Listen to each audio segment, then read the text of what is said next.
அஸ்ஸலாமு அலைக்கும் வரஹ்மத்துல்லாஹி வபரகாத்துஹு. அல்ஹம்துலில்லாஹ் ஸலாத்து வஸ்ஸலாமு அலா ரசூலில்லாஹ் மபாத். அன்பிற்குரியவர்களே, தொடர்ச்சியாக நாம் தவறான வாதங்களுக்கான பதில்களை பார்த்துருக்கிறோம்.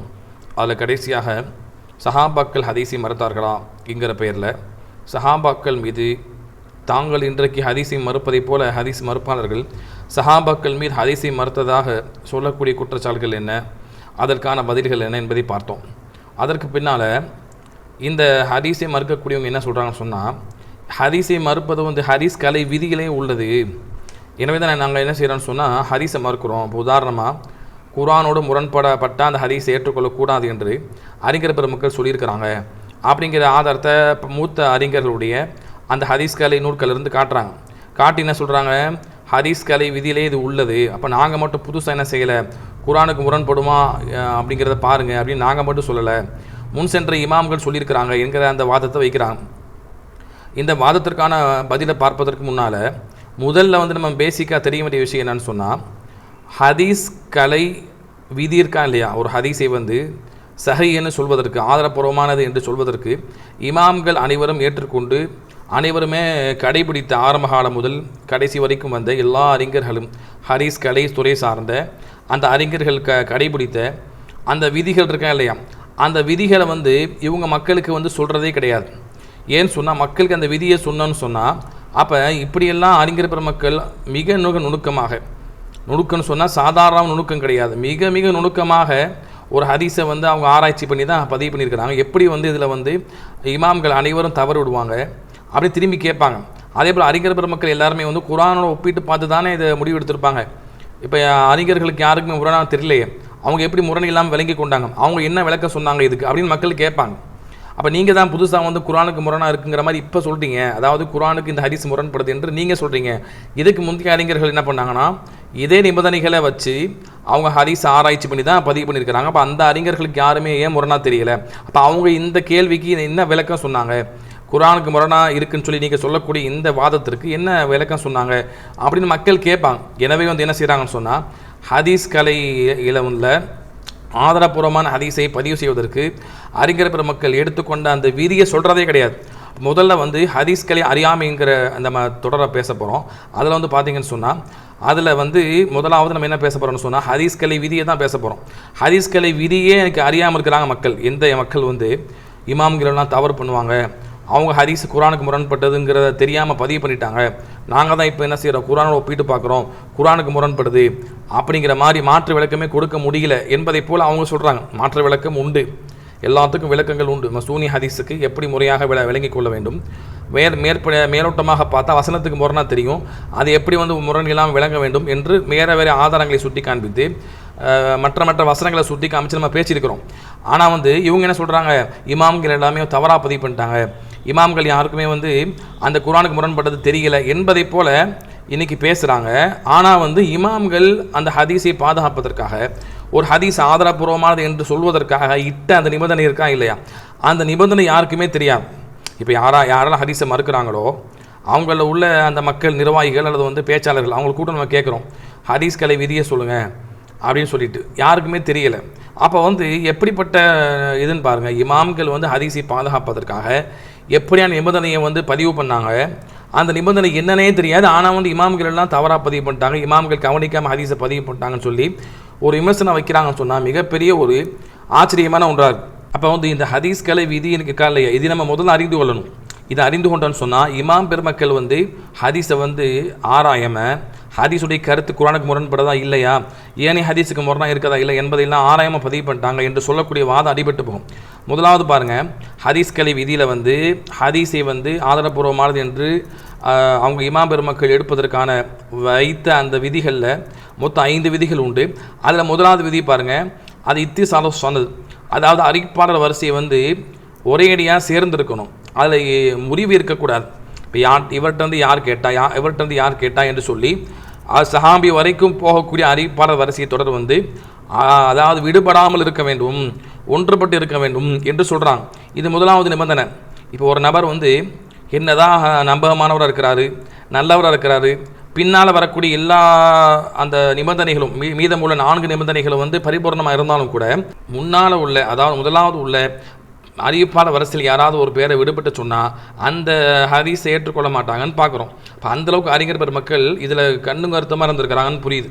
அடுத்து வந்து பாருங்கள், 2வது நிபந்தனை என்னென்னு சொன்னால் அதாலத்துர் ருவாத், அறிவிக்கக்கூடிய அறிவிப்பாளருடைய நீதத்தன்மை, அவர் நல்லவரா அல்லது வந்து கெட்டவரா, அவர் நீதமாக இருப்பாரா, கொடுக்கல் வாங்கல் விஷயத்தில் பொய் சொல்வாரா, அப்படிங்கிற எல்லாத்தையும் ஆராய்ச்சி பண்ணுவாங்க. அவர் நல்லவராக இருக்கணும். இவர் சொன்னால் உண்மையை தான் சொல்லுவார், இவர் பொய் சொல்ல மாட்டார், மாற்றி மாற்றி பேச மாட்டார். அவருடைய ஒட்டுமொத்த வாழ்க்கையும் அவங்க ஆராய்ஞ்சு பார்ப்பாங்க. இவரை பற்றி என்ன சொன்னாங்க மற்ற மக்கள், இவர் உண்மையாளரா அல்லது பொய் பேசுவாரா, சந்தர்ப்பத்திற்கு தக்கவாறு பேசுவார், எல்லாத்தையும் ஆராய்ச்சி என்ன பண்ணுவாங்க. அதை இல்லை இவர் நல்லவர் தான், பொய் பேச மாட்டார் அப்படிங்கிற அந்த நம்பகத்தன்மை இருந்தால் தான் என்ன செய்வாங்க, அந்த ஹதீஸை ஏற்றுக்கொள்வாங்கன்னு பார்க்குறோம். மற்றபடி மற்ற விஷயம் சரியாக இருந்தாலும், மேல் சொன்னதை போல் மற்ற 4 விஷயம் சரியாக இருந்தாலும் இவர் வந்து மாற்றி பேசுவார் அல்லது வந்து இவர்கிட்ட வந்து பொய் சொல்லக்கூடிய தன்மை இருக்குது, நம்பகமானவர் கிடையாதுன்னு சொன்னால் அதை என்ன செஞ்சுருவாங்க, மறுத்துருவாங்கன்னு பார்க்குறோம். இது 2வது நிபந்தனை. 3வது பாருங்கள், அதாவது லப்துர் ருவாத், அதாவது அறிவிப்பாளர் வந்து அந்த செய்தியை வந்து எந்தளவுக்கு அறிவிக்கக்கூடிய செய்தியை பாதுகாத்து வச்சுருக்கிறாருன்னு பார்ப்பாங்க. ஒன்று அவர் நல்ல மனசக்தி உள்ளவராக இருந்தாலும் சொன்னால் அவர் வந்து மனசில் தெளிவாக பதிய வைக்கணும். அல்லதுன்னு சொன்னால் அந்த செய்தியை வந்து அறிவிப்பாளர் வரிசை விடுபடாமல் முறையாக அதை எழுதி வைத்திருக்க வேண்டும் அப்படின்னு நிபந்தனை போடுறாங்க. 3வது நிபந்தனை லப்துர் ருவாத், அறிவிப்பாளருடைய அந்த ஹதீஸை வந்து பாதுகாப்பதற்கான இணைப்பு எப்படி இருக்குது அப்படின்னு 3வது நிபந்தனை போடுறாங்க. இந்த 3வது நிபந்தனையும் பாருங்கள், இதில் என்ன செய்யக்கூடாது, அறிவிப்பாளர் வந்து ஹதீஸை சரியாக அறிவிப்பாளர் வரிசையோடு ஹதீஸில் சொல்லப்பட்ட கருத்தை முறையாக மனனம் செய்து அதை மாற்றி சொல்லாமல் முறையாக சொல்லணும், அல்லது வந்து அது முறையை எழுதி வைத்து என்ன செய்யணும், ஒப்படைக்கணும். இப்படியான நிபந்தனையை போடுறாங்க. இதுலையும் பார்த்தீங்கன்னு சொன்னால் ஏதாவது மாற்றிட்டாருன்னா அறிவிப்பாளர் விடுபட்டுன்னு சொன்னால் அங்கேயும் இதில் வந்து கண்டுபிடிச்சிடலாம். இதில் வந்து என்ன செய்யறோம், தெளிவாக தெரிந்துவிடும்.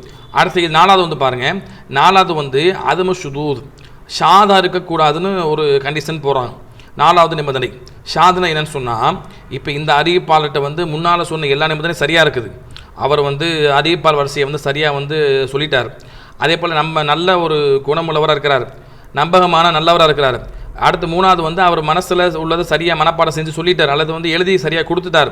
ஆனால் 4வது வந்து பார்த்திங்கன்னு சொன்னால் இவர் அறிவித்த இந்த செய்தி இதே ஹதீஸை அல்லது வந்து இதே போல் ஹதீஸை இவரை விட நம்பகமானவங்க பல பேர் அறிவித்த செய்திக்கு முரணாக இருக்கக்கூடாது. அப்படி முரணாக இருந்தால் என்ன செய்வாங்க, இந்த ஹதீஸை ஏற்றுக்கொள்ள மாட்டாங்க. அப்போ இவர் ஏதோ தவறாக விளங்கி மாற்றி அறிவிச்சார்னு சொல்லுவாங்க. அதில் தான் ஷாதுந்த ஹதீஸ் வரும். அப்போ இந்த ஷாதுந்த நிபந்தனையை வச்சு அறிஞர் பெருமக்கள் என்ன செய்வாங்க, அந்த மற்ற அறிவிப்பாளருக்கு முரணாக இருந்தால் அதை மறுத்துருவாங்கன்னு பார்க்குறோம். இது 4வது. 5வது வந்து பாருங்கள், அது இல்லைன்னு சொல்லுவாங்க, மறைவான குறை இருக்கக்கூடாது அப்படிங்கிறாங்க. மறைவான குறைன்னு சொன்னால் என்ன, அதாவது இந்த ஹதீஸை இருக்க வாய்ப்பில்லை அப்படின்னு ஏதாவது ஒரு அடிப்படையில் அறிஞர் பெருமக்கள் அதுக்குன்னு ஆழமான கல்வி உடையவர்கள் அந்த ஹதீஸ் கலைத்துறை சார்ந்தவர்கள் என்ன செய்வாங்க, அதை ஆராய்ச்சி பண்ணுவாங்க. அதை செய்து தான் என்ன பண்ணுவாங்க, எந்த ஒரு மறைவான குறை இருக்கக்கூடாது, அப்படி இருந்தால் அதை ஹதீஸ் ஏற்றுக்கொள்ள மாட்டாங்க, லைஃப் பலகீனமானது அப்படின்னு பதிவு பண்ணிடுவாங்க அப்படின்னு நம்ம பார்க்குறோம். அப்போ இப்படியாக 5 நிபந்தனை பாருங்கள். இதில் வந்து முதலாவது 3 நிபந்தனை பாருங்கள், அது வந்து அறிவிப்பாளரோடு தொடர்புடையது. அதாவது இத்திசால சொன்னது அறிவிப்பாளர் வரிசை சரியாக இருக்கணுங்கிறது, அறிவிப்பாளர் சரியாக அறிவிக்கணும், மேலுள்ள அறிவிப்பாளர் அனைவரையும் விடுபடாமல் அறிவிக்கணும்னு பார்க்குறோம். 2வது வந்து அதாலத்துர் ருவாத், அறிவிப்பாளருடைய தனிப்பட்ட அந்த குணத்தை வந்து ஆராய்கிறது. 3வது வந்து லப்துர் ருவாத், அந்த அறிவிப்பாளர் எந்த அளவுக்கு மனசுலையோ அதை எழுதி வைத்து எந்த அளவுக்கு அதை பாதுகாத்து வச்சிருக்கிறாரு, இணைச்சு வச்சிருக்கிறாரு அப்படிங்கிற அந்த செய்தி. இந்த 3மே வந்து பார்த்தீங்கன்னு சொன்னால் முதலாவதுள்ள 3ம் அறிவிப்பாளர் தொடர்புடையதாக இருக்குது. அடுத்து வந்து மீதம் 2 இருக்கா இல்லையா, அது வந்து பார்த்தீங்கன்னு சொன்னால் அது வந்து ஹதீஸுடைய அந்த கருத்தை ஆராயக்கூடியதாக இருக்குது. ஷாதுனா என்ன, மற்ற ஹதீஸுக்கு முரணா இருக்கான்னு பார்ப்பாங்க. அதே போல தான் மற்ற வசனத்துக்கு முரணா இருக்கா இல்லையாங்கிறதையும் பார்ப்பாங்க. இப்போ ஹதீஸுக்கே முரணா இருக்குதா இல்லையான்னு பார்க்குறாங்கன்னு சொன்னால் வசனத்துக்கு முரணா இருக்குதா இல்லைன்னு பார்த்துருக்க மாட்டாங்களா. சொல்லப்போன எல்லா ஹதீஸ்களையும் அறிஞர்களையும் என்ன பண்ணாங்கன்னு சொன்னால் அவங்க வந்து ஹாஃபிலாக இருந்தாங்க, குர்ஆனை மனனம் செஞ்சுருந்தாங்க. அவங்களுக்கு வந்து மனன சக்தி அதிகமாக மனன சக்தி இருந்தது. அவங்களுக்கு கண்டிப்பாக தெரிஞ்சிடும் இந்த வசனத்தை வந்து இப்படி வருது, இந்த வசனம் சொல்லக்கூடிய கருத்துக்கு மாற்றமாக ஹதீஸ் இருக்குது என்பதையெல்லாம் அவங்க அறிஞ்சிருவாங்க. அப்போ ஹதீஸை மாத்திர வைத்தின செய்யலை, அவங்க முடிவு செய்யலை, ஹதீஸுக்கு முரண்படுதான்னு பார்ப்பாங்க. அதே இப்போ வசனத்துக்கு முரண்படுதா இல்லை என்பதை எல்லாம் வச்சு தான் பார்ப்பாங்க. அதே மாதிரி கடைசி 5வது நிபந்தனை என்ன, அது போல் இல்லத்து மறைவான குறை இருக்கக்கூடாதுன்னு சொன்னால், மறைவான குறைன்னு சொன்னால் அதில் முதலாவது எதாக இருக்கும், குர்ஆனுக்கு முரண்படுதான் தான் பார்த்துருப்பாங்க. குர்ஆனுக்கு முரண்படுதான்னு பார்க்காம விட்டு போட்டு மற்றதான் மறைவான குறையை பார்த்துருப்பாங்களா?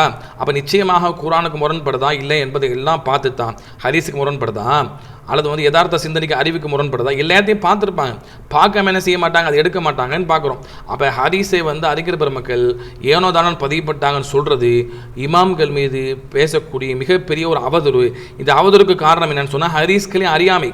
ஹதீஸ் கலையில் வந்து அறிஞர் மக்கள் எந்த நிபந்தனையை வச்சு ஹதீஸை எடுத்துக்கொண்டாங்க என்று அறியாதன் காரணம் என்ன செய்கிறாங்கன்னு சொன்னால் இந்த வாதத்தை வைக்கிறாங்கன்னு பார்க்குறோம். அப்போ வந்து அறிஞர் பெருமக்கள் வந்து குர்ஆனுக்கு முரணாக இருக்குதா இல்லையா என்பதைகள் எல்லாத்தையும் கவனித்து தான் இந்த நிபந்தனைகள் இட்டு தான் என்ன பண்ணாங்க, மிக நுணுக்கமாக ஹதீஸ் கலையில் வந்து நிபந்தனை இட்டு ஹதீஸை பாதுகாத்தாங்கன்னு பார்க்குறோம். அப்போ வந்து குர்ஆனுக்கு என்ன செய்யாது, ஒருபோதும் ஆதாரபூர்வமான ஹதீஸ் முரண்படவே செய்யாதுன்னு பார்க்குறோம். இப்போ முரண்படுவதை போல வெளியே மேலோட்டமாக தெரிந்தாலும் கூட அதை என்ன செய்வாங்க, அதற்கான முறையான விளக்கத்தை வைத்து முறையாக யதார்த்தம் எப்படி புரிந்து கொள்ளணும் அப்படிங்கிற அடிப்படையில் புரிய வைப்பாங்க. அப்போ அந்த விளக்கங்கள் ஏன்னா பார்க்காம என்ன செய்கிறாங்க, அவங்க மறுத்துட்டு இருக்கிறாங்கன்னு பார்க்குறோம். இப்படி நம்ம எடுத்ததையெல்லாம் குர்ஆனுக்கு முரணாக இருக்குன்னு சொல்லி மறுக்க ஆரம்பிச்சோன்னு சொன்னால் பல செய்தி என்ன செய்ய வேண்டிய வந்துடும், குர்ஆனுக்கு முரணை சொல்லி மறுக்க வேண்டிய வந்துடும். இப்போ உதாரணமாக பார்த்தீங்கன்னு சொன்னால் நபி ஸல்லல்லாஹு அலைஹி வஸல்லம் சொன்னால் வந்து குர்ஆனில் வந்து அல்லாஹ் வந்து பொதுவாக செஞ்சிருப்பான், சில விஷயம் தடை செஞ்சுருப்பான். ஆனால் நபி ஸல்லல்லாஹு அலைஹி வஸல்லம் என்ன பண்ணுவாங்க, விதிவிலக்காக தடையிலிருந்து சிலதை வந்து ஹலாலாக்கியிருப்பாங்க, ஆகமாக்கியிருப்பாங்க. இப்போ அதையெல்லாம் என்ன செய்ய வேண்டிய வந்துடும், முரணாக உள்ளதுன்னு சொல்லி மறுக்க வேண்டிய வந்துடும். இப்போ உதாரணமாக பார்த்தீங்கன்னு சொன்னால் அல்லாஹ் குர்ஆனில் சொல்கிறான், ஹுர்ரிமத் அலைக்கும் மைத்தத்து வத்தமும், உங்களுக்கு வந்து இறந்து போனதும் இரத்தமும் உங்களுக்கு ஹராமாக்கப்பட்டுள்ளதுன்னு அல்லாஹ் சொல்கிறான். ஆனால் ரசூலுல்லாஹி ஸல்லல்லாஹு அலைஹி வஸல்லம் சொல்கிறாங்க, உஹில்லத் லனா மைத்தத்தானி வதமான், எங்களுக்கு வந்து இறந்து போனவைகளும் 2 ரத்தமும் வந்து எங்களுக்கு ஹலால்னு சொல்கிறான். இது ஹதீஸ் வந்து இப்னு மாஜால வருது, முஸ்னத் அஹ்மதில் வருது. என்ன இறந்து போனவை, என்ன 2 ரத்தம்னு சொன்னால் ரசூலுல்லாஹ் சொல்கிறான் அல் ஹூத் வல் ஜராத், மீனும் ரெட்டிக்கிளின்னு சொல்கிறாங்க. மீன் வந்து இறந்து போய் தான் கிடைக்குது நமக்கு. அப்போ வசனம் என்ன சொல்லுது, இறந்து போனதை சாப்பிடாதீங்கன்னு சொல்லுது. ஆனால் ரசூல் என்ன சொல்கிறாங்க, மீனை வெட்டுக்கிளியை வந்து இறந்து போனால் சாப்பிடலாம்னு ரசூலா சொல்கிறாங்க. அப்படி நம்ம பார்க்குறோம். அப்போ வந்து இந்த வந்து வசனத்துக்கு முரணாக இருக்கா இல்லையா, அல்ல எல்லாத்தையுமே இறந்து போன எல்லாத்தையும் ஹராம்னு சொல்லிட்டான். இங்கே ஹதீஸ் வந்து 2 விஷயத்தை வந்து இறந்து போனதை வந்து ஹலால் சொல்லுது. அப்போ அது முரணாக இருக்குன்னு சொல்லி மறுப்போமா? அதே போல் வந்து பாருங்கள், 2 ரத்தத்தை ரசூலா சொல்கிறாங்க, அதாவது அல் கப்து வல் திஹால், அதாவது கல்லீரல் மண்ணீரல் ரசூலுல்லாஹ் சொல்கிறாங்க. இந்த செய்தி வந்து பாருங்கள், அல்லாஹ் எல்லா ரத்தத்தையும் ஹராமாக்கிட்டான். ரசூலுல்லாஹ் வந்து கல்லீரல் மண்ணீரல் ரத்தம் தோய்ந்த அந்த இதை வந்து ரசூலுல்லாஹ் என்ன பண்ணுறாங்க, அது ஹலால் ஆக்குறாங்க. அப்போ இது வசனத்துக்கு முரணாக இருக்க சொல்லி மறுப்போமா? மறுக்க மாட்டோம். அப்போ இது எப்படி விளங்கிக் கொள்வோம், குர்ஆன் வந்து பொதுவாக சொல்லுது, இது விதிவிலக்காக சொல்லுது அப்படின்னு. அதே மாதிரி தான் மேலோட்டமாக குர்ஆனுக்கு முரண்படுவதாக இருந்தாலும் கூட எப்படி நம்ம முறையாக விளக்கம் சொல்லி நம்ம புரிந்து கொள்கிறோமோ அதே மாதிரி என்ன செய்வோம், மற்ற செய்தியை நம்ம புரிந்து கொள்ள வேண்டும். இல்லைன்னு சொன்னால் இது திறந்து விட்டேன்னு சொன்னால் என்ன செய்வாங்க, தேவையில்லாமல் என்ன செய்வாங்க, குர்ஆன் ஒன்றை சொல்லும், இது விதிவிலக்காக வேற ஒன்று சொல்லும். அந்த 2 இணைச்சு புரியறதுக்கு முடியாமல் என்ன செய்வாங்கன்னு சொன்னால் அதை முரண்பாடாக சித்தரித்து மறுக்கக்கூடிய காட்சியை பார்க்குறோம்.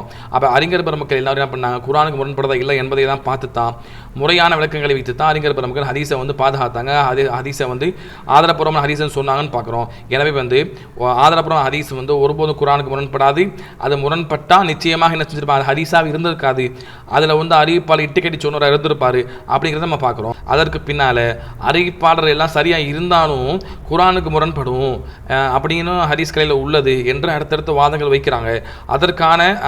அதற்கான அந்த விளக்கங்கள் என்னென்ன என்பதையெல்லாம் இன்ஷா அல்லாஹ் வரக்கூடிய தொடரில் பார்ப்போம். அல்லாஹ் ரப்பல் ஆலமீன் சொல்லப்பட்ட விஷயத்தை முறையாக புரிந்து மார்க்கத்தை முறையாக அணுகுவதற்கு அருள் செய்வானாக. அஸ்ஸலாமு அலைக்கும் வரஹ்மத்துல்லாஹி வபரகாத்துஹு.